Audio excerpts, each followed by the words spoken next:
Hello, my dear friends. Welcome to the world of banking English. So, today we are going to start with the phrasal verbs. So, basically, phrasal verbs are those who are used in phrases. Hindi में बोला जाए तो जैसे हम कोई भी मुहावरे use करते हैं तो फ्रेजल वर्ब्स वही है, मुहावरे, छोटे छोटे मुहावरे। और ये आपको बैंकिंग में बहुत ज़्यादा काम आएगा क्योंकि ऐसे छोटे छोटे मुहावरे कोई भी पैसेजेस या फिर पैराग्राफ्स में यूज़ किए जाते हैं और फिर आपको उस टाइम वो समझ नहीं आता है। तो इसलिए मैं ये जो फ्रेजल वर्ब्स है ये आज से शुरू कर रही हूँ।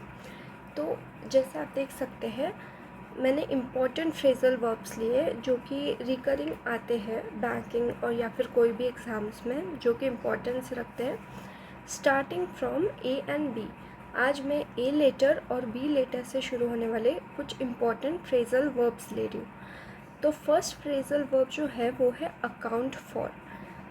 अकाउंट फॉर मतलब giving the reason for one's action, किसी का कोई भी जो एक्शन है उसका रीज़न देना, कोई भी हरकत की जिम्मेदारी लेना। अकाउंट फॉर इज कोई भी हरकत की जिम्मेदारी लेना। अब इसमें सेंटेंस कैसे बनेगा? You must account for what you spend. Spend मतलब खर्चा, जो आप खर्चा कर रहे हो उसको, उसकी जिम्मेदारी किसको लेनी है? आपको लेनी है, कोई भी हरकत की जिम्मेदारी लेना। You must account for his failure. अगर आप किसी को पीछे खींच रहे हो तो आप अकाउंट हो, मतलब आप जिम्मेदार हो उसके फेलियर के लिए। आई होप आपको ये समझ आया हो। Allow for, to plan for और थिंक अबाउट। प्लान करना या फिर कोई किसी के बारे में सोचना, जानकारी हासिल करके प्लान करना। अलाउ फॉर का एग्जाम्पल है you must allow for damages in the transport. अब आपको पता है ट्रांसपोर्टेशन जो है वो होने वाला है तो उसमें डैमेज भी हो सकता है, कभी गुड्स गिर जाएंगे, कभी एक्सीडेंट हो सकता है। तो उसके लिए आपको जानकारी हासिल करके उसके लिए आपको पहले से ही प्लान करना है।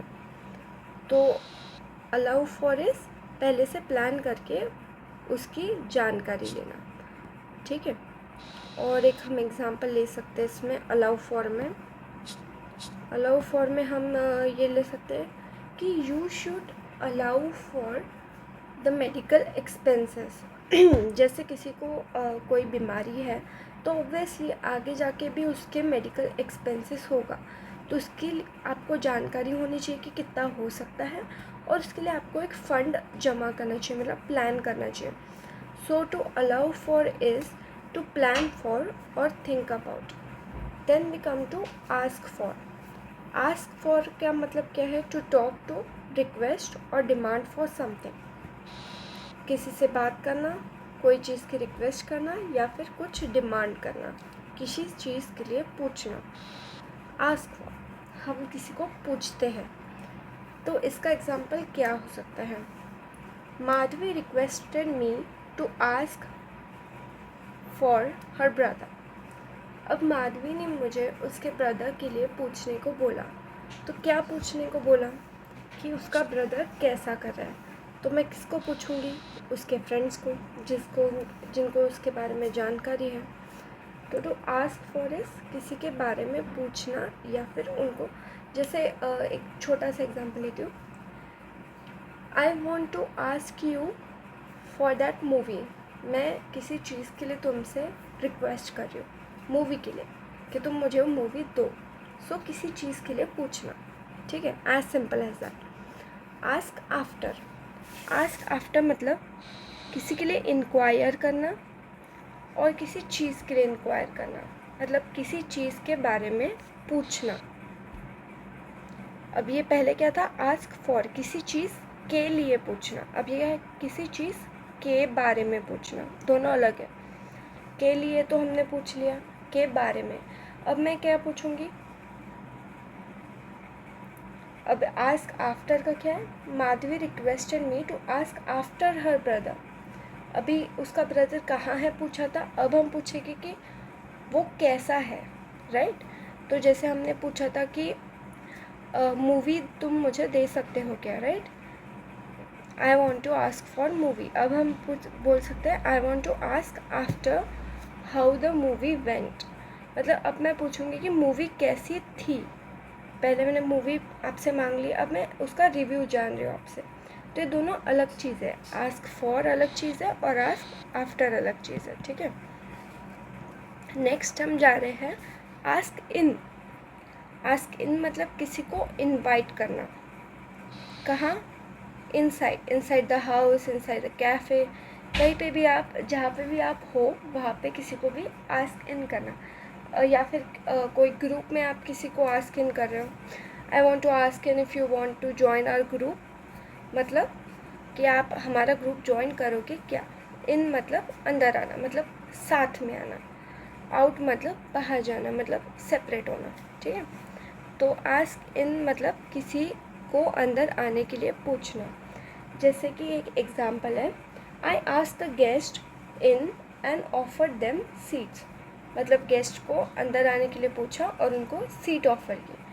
तो ये इसका एक एग्जांपल हो गया आस्क इन का। आस्क आउट का किसी को बाहर जाने के लिए पूछना, मतलब किसी को ढकेलना नहीं हमको बाहर, बट उनको पूछना है बाहर जाने के लिए।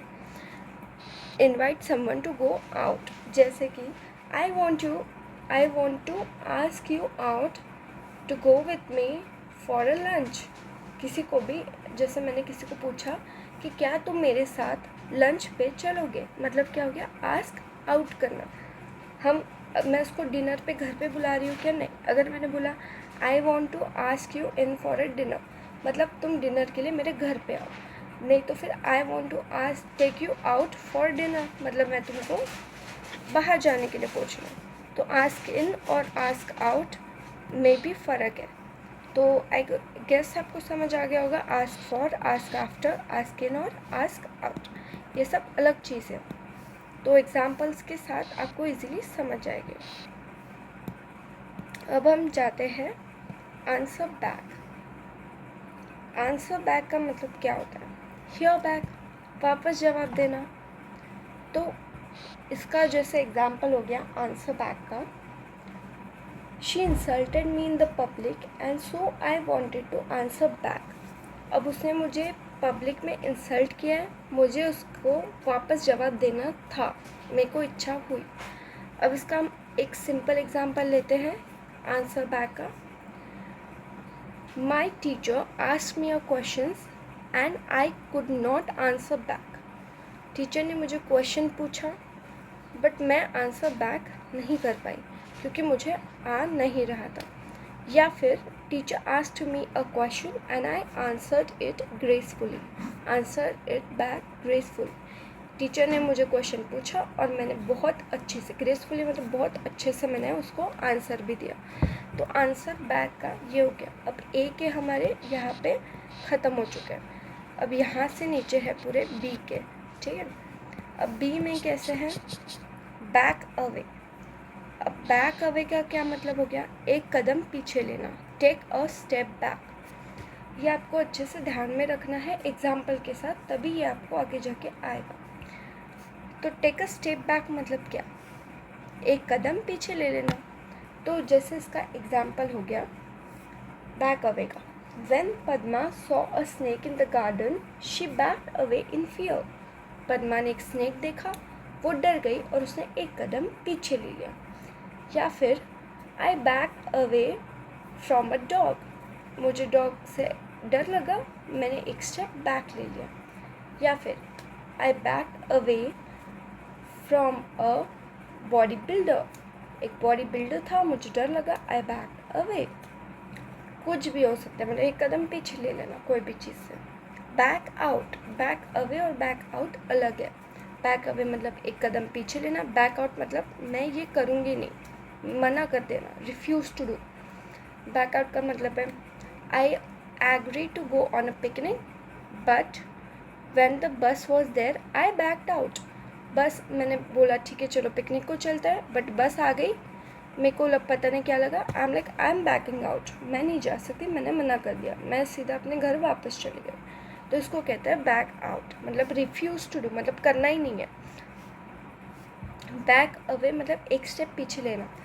उसमें हम कन्विंस कर सकते हैं आगे वाले पर्सन को, बट बैक आउट में अगर किसी ने रिफ्यूज़ ही कर दिया है तो कन्विंस भी नहीं कर सकते।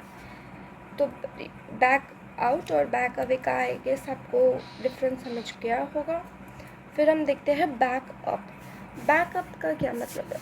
To support in favour of, सहायता के लिए साथ रहना, किसी की हेल्प के लिए उनके पीछे खड़े रहना। To support, backup. जैसे हमारे पास पेन ड्राइव होता है, अब जैसे हमारे फ़ोन में भी फ़ोटोज़ हैं, बट फ़ोन के फ़ोटोज़ कभी भी कोई चुरा सकता है या फिर कुछ, तो हम पेन ड्राइव में उसका एक बैकअप करके रखते हैं कि अगर फ़ोन गुम गया या फिर उसके फ़ोटोज़ उड़ गए तो हमारे पास एक बैकअप रहेगा, मतलब एक सपोर्ट रहेगा हमारे पेन ड्राइव में।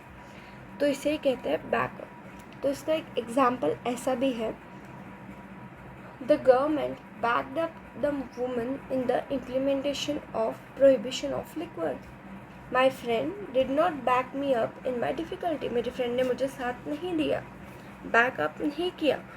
या फिर गवर्नमेंट ने एक वुमन को बैकअप किया जब उसने प्रोहिबिशन के लिए उठाया। किसके लिए? दारू का प्रोहिबिशन, क्योंकि उसका पति में भी ड्रिंक करता होगा, तो गवर्नमेंट तब उसके सपोर्ट में था उस वुमन के। बी इन, बी इन मतलब गेट इन, इन्वॉल्व इन, सहभाग लेना। गेट इन मतलब ये वो वाला नहीं हुआ, घर के अंदर आने वाला नहीं हुआ, ये सहभाग लेना, इन्वॉल्व इन हो गया। बी इन मतलब I will be in this situation, मतलब ये सिचुएशन में मेरा सहभाग है। I will be in making a cake, मैं ये केक बनाने में अपना सहभाग दूंगी। Be out, be away, no involvement. Be in का अपोजिट, सहभाग नहीं लेना। I will be out of the cake making, मैं केक मेकिंग कॉन्टेस्ट के बाहर हूँ क्योंकि मुझे नहीं करना है। Be away, far from a place, दूर रहना। दूर रहने का मतलब क्या है? बी अवे, बी अवे का एक बहुत अच्छा एग्जाम्पल है, when Padma saw a snake she wanted to be away from it. क्यों? क्योंकि उसे उससे डर रख रहा था, इसलिए वो उससे दूर रहना चाहती थी। Be back, return from a place, कहीं से वापस आना। देखो मैंने हिंदी में भी दिया है ताकि आपको इजीली समझ जाए। I will be back from the station, मैं स्टेशन से जल्दी वापस आ जाऊंगी, वापस आना। Be for, in favour of, favour में रहना। अब इसमें आप किसी को सपोर्ट नहीं कर रहे हो बट उसके फेवर में हो, किसी के लिए खड़ा रहना। साथ नहीं रह रहे हो बट उसके लिए खड़े हो आप, उसके सपोर्ट में तो हो बट मतलब डायरेक्ट नहीं हो बट उसके लिए हो। तो इसका एग्जाम्पल क्या होगा? My mother is always for women education, मतलब उसके फेवर में हो, बड़ी चीज़ है ये। बैकअप छोटी चीज़ हो गई स्मॉल स्केल में, बी फॉर बड़ी चीज़ में। My sister will always be for my wellbeing, मेरी सिस्टर हमेशा मेरे लिए खड़ी रहेगी, मतलब मेरे लिए मेरे ही फेवर में रहेगी, यू नो। तो ये एक स्टेटमेंट हो गया, ठीक है। तो आई होप कि आपको ये पूरा ए और बी के जो भी मैंने इम्पोर्टेंट फ्रेजेस लिए हैं ये आपको समझ आ गए होंगे। और अगर आपको डिफ़िकल्टी है इन फ्रेजेस में तो आप कमेंट करके मुझे पूछ सकते हैं। और अगर आपको लग रहा है कि कोई फ्रेज़ में से रह गया जो कि इम्पोर्टेंट है तो आप वो भी कमेंट कर सकते हैं ताकि नेक्स्ट सेगमेंट में मैं वो कवर कर दूँगी। तो अभी के लिए ए और बी मिला के हमारे पास 15 फ्रेजेस है जो कि आपको रिवाइज़ करना है। और मैंने हिंदी में भी दिया है, जिनको हिंदी समझता है वो हिंदी में करे, जिनको इंग्लिश अच्छे से आता है वो डायरेक्ट इंग्लिश में करने की प्रैक्टिस कर, क्योंकि एट द एंड आपको बैंकिंग में इंग्लिश ही पूछते हैं या फिर कोई भी एग्ज़ाम में आपको इंग्लिश ही पूछेंगे। हिंदी मैंने सिर्फ आपको समझने के लिए दिया। तो आई होप आपको ये पूरे टॉपिक्स क्लियर होंगे।